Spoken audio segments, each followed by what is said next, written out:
آپ کی طرف ہے محمد صلی اللہ علیہ وسلم کتاب، وہ حق ہے،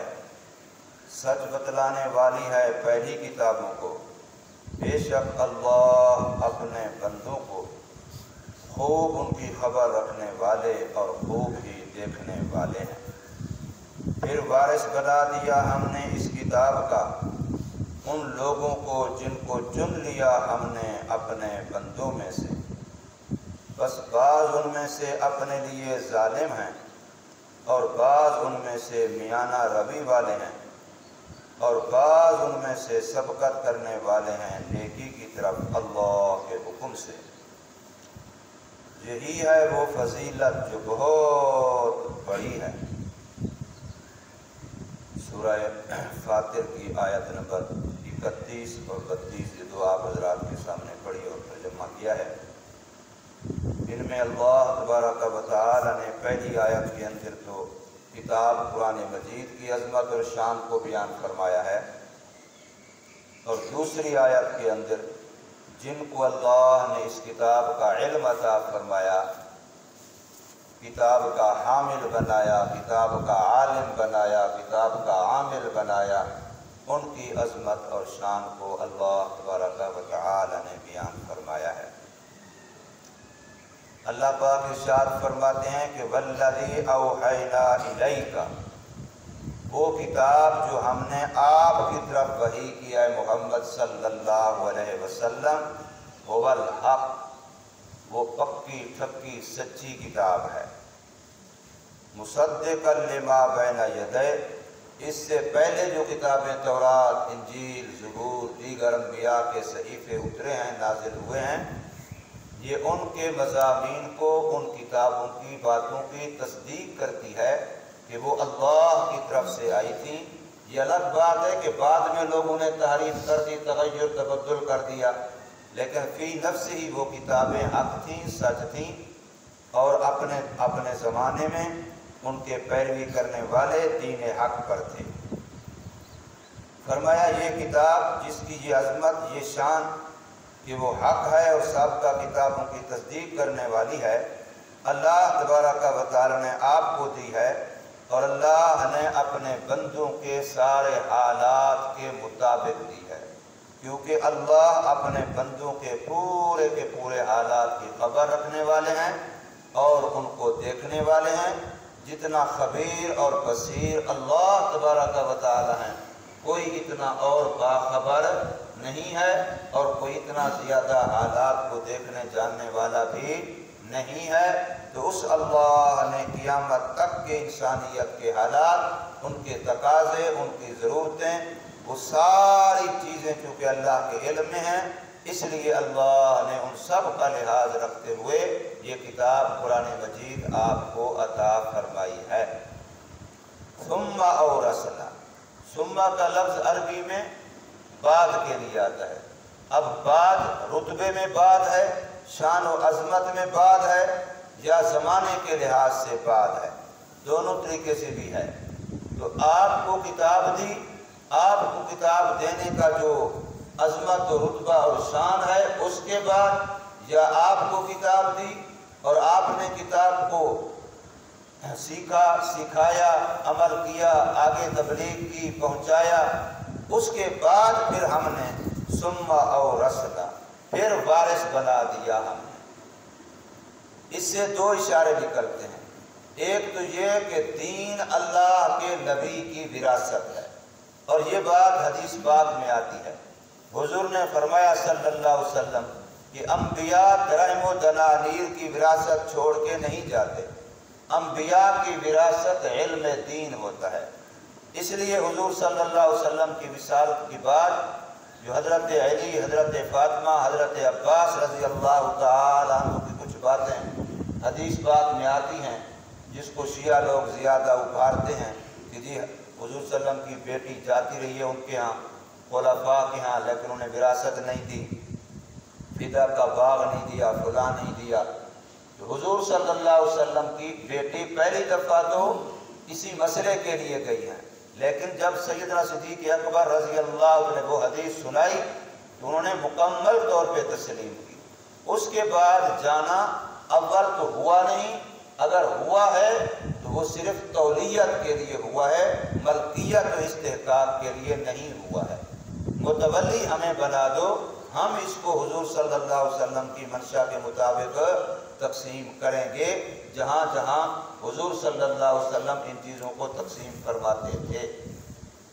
چونکہ انبیاء کا جو مال و متاع اگر چھوڑا ہوا ہو تو وہ حکومت وقت کے کنٹرول میں ہوتا ہے، اور اس کے مصارف غرباء یتامى ہوتے ہیں۔ حضرت علی اور حضرت عباس رضی اللہ تعالی عنہما، یہ دونوں حضرات 2 دفعہ ان کا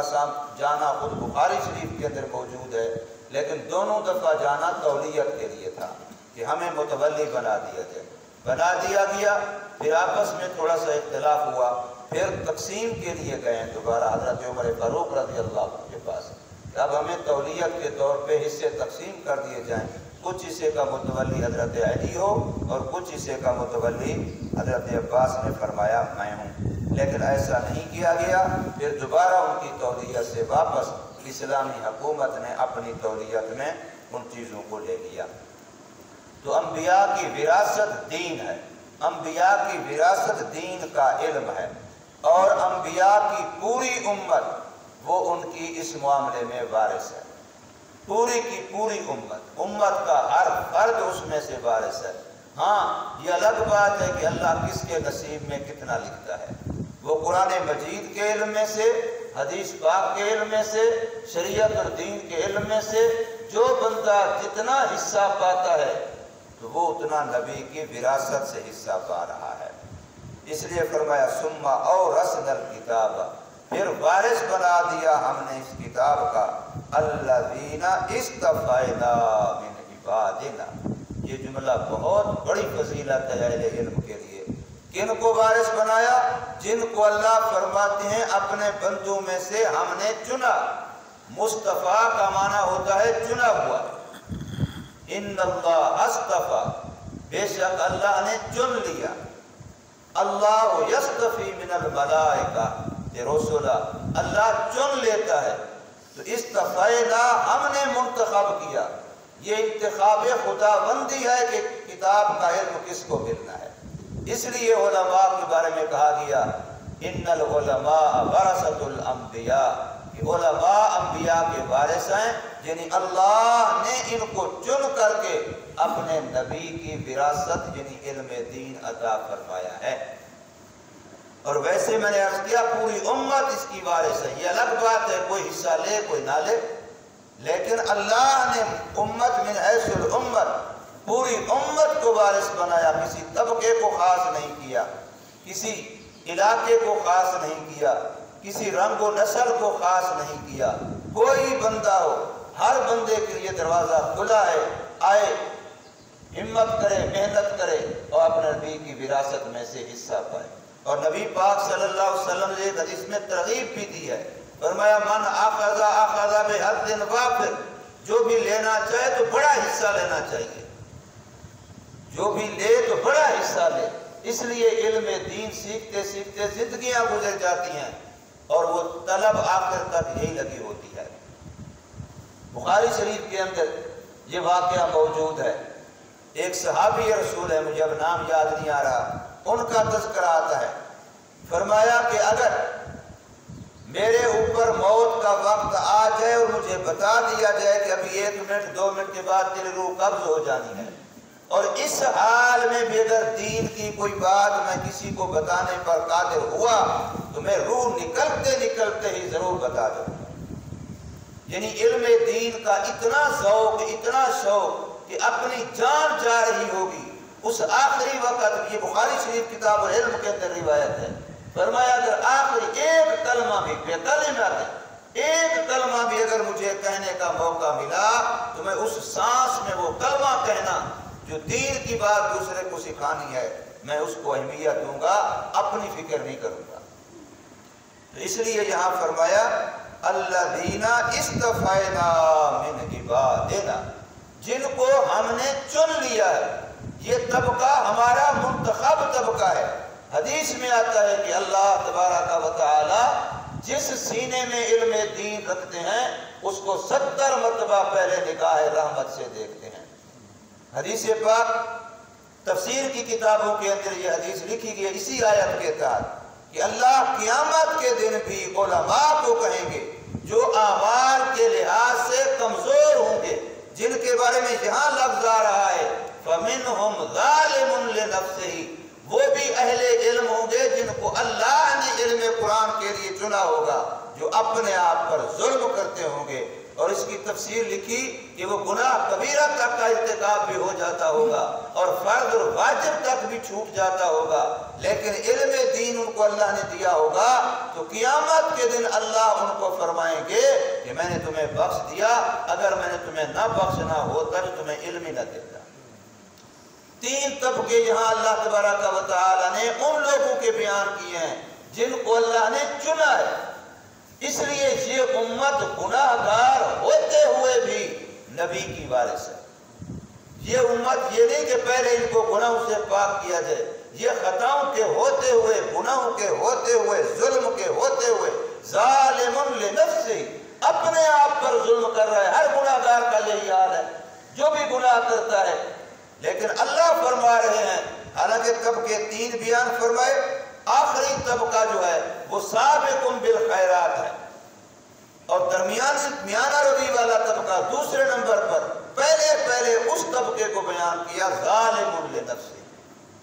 جن کو اللہ نے چنا ہے اور کتاب کے علم کے لیے چنا ہے۔ ایک معیار تو ہم نے بنایا کہ جو مولوی بنا وہ فرشتہ ہونا چاہیے، اچھی بات ہے، ایسا ہونا چاہیے، لیکن پھر بھی صحابہ کرام کے زمانے میں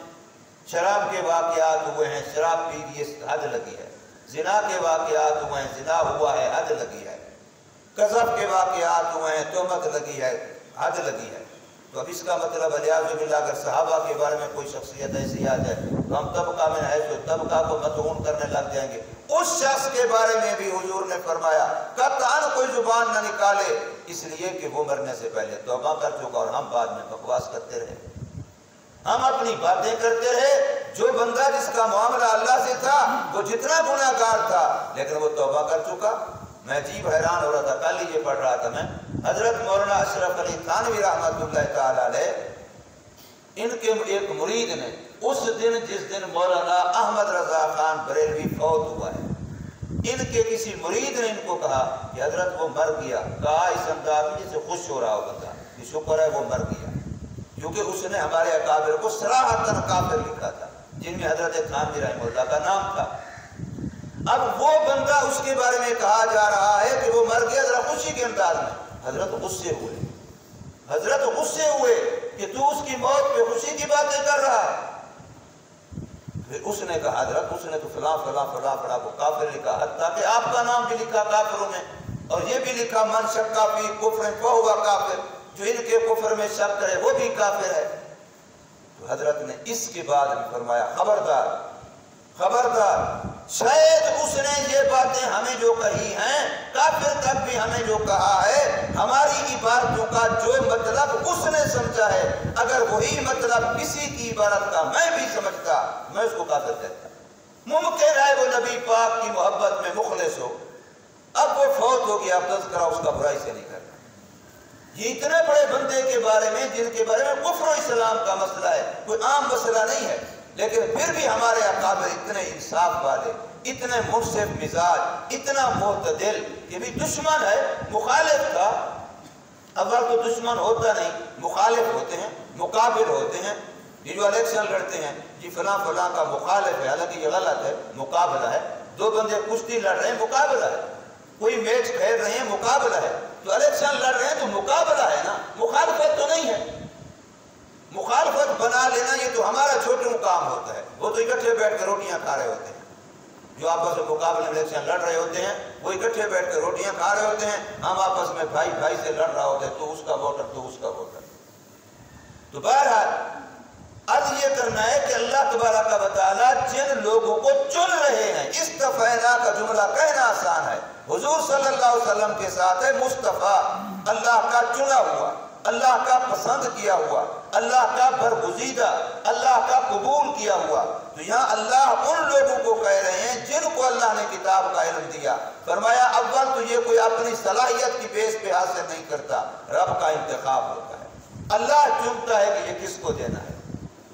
پھر یہ کہ فَمِنْهُمْ ظَالِمٌ لِنَفْسِهِ، ان میں سے بعض ایسے ہوں گے جو اپنے آپ کے لیے ظالم۔ اس پر تقریباً تفسیروں میں نے جو رات مطالعہ کیا 8 حدیثیں لکھی ہیں اس ظالم لنفسہ پر کہ ان سے گناہ کبیرہ بھی ہو جاتا ہوگا اور ان سے واجب و فرض بھی چھوٹ جاتا ہوگا۔ اپنے آپ پر ظالم کا یہ معنی ہے۔ ہم نے اگر تو ظالم اس کو سمجھا جو میرے سے 10 روپے چھین لے اور جو سارا سال گاؤں کے اندر رہتے ہوئے ایک بھی نماز نہیں پڑھتا، دین کی ایک پر بندہ بڑا منصف مزاج ہے۔ اسی طریقے سے کافروں کو ہم نے ان کی تعریفیں کر کر تکتے نہیں ہیں، بڑے انصاف بڑا ہے ان کے ہاں،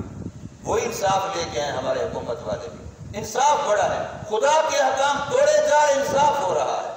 یہ خدا کہہ رہا ہے وہ ظالم ہے جو اللہ کا حکم توڑتا ہے، کسی حرام کا ارتکاب کرتا ہے، وہ ظالم ہے جو کسی فرض واجب کو چھوڑتا ہے، یہ جائے کہ وہ اپنے گھر کے کونے میں بیٹھ کر کے لوگوں کے لیے پیسے بھی تقسیم کر رہا ہو، وہ ظالم ہے۔ یہ اللہ کا قانون ہے، اللہ فرما رہے ہیں رب کے حکم توڑ کر کے کوئی بندہ انصاف والا ہو ہی نہیں سکتا۔ اس لیے فرمایا فَمِنْهُمْ ظَالِمٌ لِنَفْسِهِ، بعض ان میں سے اپنے آپ کے لیے ظالم، وَمِنْهُمْ مُقْتَصِدٌ، اور بعض ان میں سے میانہ روی والے۔ مقتصد کے بارے میں یہ لکھا ہے کہ وہ حرام تو نہیں کرتا لیکن مکروہات کا ارتکاب اس سے بھی ہو جاتا ہے، وہ فرائض کو واجبات کو تو نہیں چھوڑتا لیکن سنن و مستحبات نفلی عبادات اس سے بھی چھوٹ جاتی ہیں۔ اور تیسرا طبقہ فرمایا سابقٌ بالخیرات باذن اللہ، کہ وہ اللہ کی توفیق سے نیکیوں میں سبقت کرنے والے، آگے بڑھنے والے۔ اور ان کے بارے میں فرمایا کہ یہ وہ اللہ کے ولی ہیں جن سے مستحبات اور سنتیں بھی نہیں چھوٹتی اور مکروہ و مشتبہ کا ارتکاب بھی نہیں کرتے۔ اب جو ہی درجہ بدرجہ ان کو پہلے نمبر پہ بیان نہیں کیا، ان کو تیسرے نمبر پہ بیان کیا۔ پہلے نمبر پہ ان کو بیان کیا جن کے اندر کمیاں ہوں، قصوریں، اور وہاں حدیث پاک لکھی ہے کہ نبی پاک نے فرمایا فَمِنْهُمْ ظَالِمٌ لِنَفْسِهِ، جو اس طرح کے گناہگار قیامت کے دن گے فَيُغْفَرُ لَهُمْ، اللہ کہے گا میں نے تمہیں بخش دیا ہے۔ اور دوسرے فرمایا وَمِنْهُمْ مُقْتَصِدٌ، یہ جو آئیں گے اللہ فرمائیں گے يُحَاسَبُهُمْ حِسَابًا يَسِيرًا، ان کا حساب تو لیکن آسان ہو۔ اور تیسرے طبقے والے جو فرمایا سابقٌ بالخیرات، یہ آئیں گے تو اللہ فرمائیں گے يَدْخُلُ الْجَنَّةَ بِغَيْرِ حساب، ان کے لیے جنت ہے بغیر حساب۔ ذَلِكَ هُوَ الْفَضْلُ الْكَبِيرُ، یہ بہت بڑی فضیلت ہے جن کو اللہ اپنی کتاب کا علم دے، جن کو اللہ اپنی کتاب کے لیے منتخب کرے، جن کی صلاحیتیں اللہ تبارک و تعالیٰ اس کتاب پر لگائے۔ میں نے اسے ایک دن سنایا تھا، میں چھوٹا تھا، بچپن طالب علم کی میرا زمانہ ہے، ڈیرہ غازی خان شہر میں ایک مدرسہ ہے، وہاں مولوی صاحب نے ایک جلسہ رکھا، تو حیدرآباد یا کراچی سے ایک بندہ آیا، ان کا تاجر تھا، چوڑیوں کا اس کا کاروبار تھا، نام کے ساتھ لکھا ہوا تھا چوڑیوں والے۔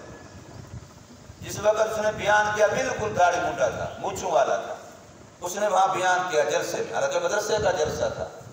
اس نے بیان کیا، وہ بیان مجھے آج تک یاد ہے۔ اس نے کہا کہ لوگ گلوکار اگر ترقی کر دے، بڑے پیسے، بڑی کار، کوٹھی بنگلہ کمائے بنا لے، کہتے ہیں فلاں کے اولاد بڑی ترقی کر۔ اگر کوئی اداکار فلموں میں کام کرنے والا فلاں فلاں فلاں کسی شعبے میں، لوگ کہتے ہیں بڑی ترقی کر لی، بڑے فلاں کی اولاد ماشاءاللہ وہ تو بڑے باپ کا نام روشن کر گئے، کہاں تک پہنچ گئے۔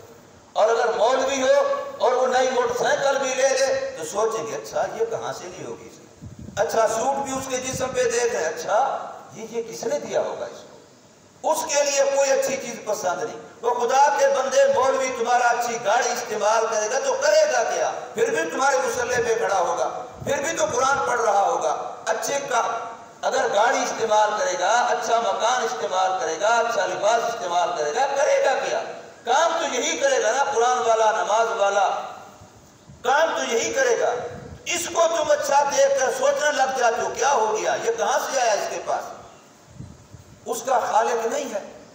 فلم والا ترقی کر گیا، اس کے لیے خوشی ہوتی ہے، بڑی ترقی کر لی اس نے، حالانکہ وہ خالص حرام بیچارہ کما رہا ہے، اس کی آخرت خطرے میں ہے۔ اور اس کو اگر اللہ نے دیا ہے تو بلکہ ہونا یہ چاہیے. جیسے چند دنوں سے ہم دیکھتے ہیں احسان علیہ ظہیر کے ایک بیٹے کے بارے میں پڑھ رہا تھا میں اگلے دن کہ اللہ نے ان کو کیا کچھ دیا ہے، لیکن تراویحاں پڑھاتے فلاں فلاں، سارا یہی کام ہے اور کیا کرنا ہے. تو جس بندے کو اللہ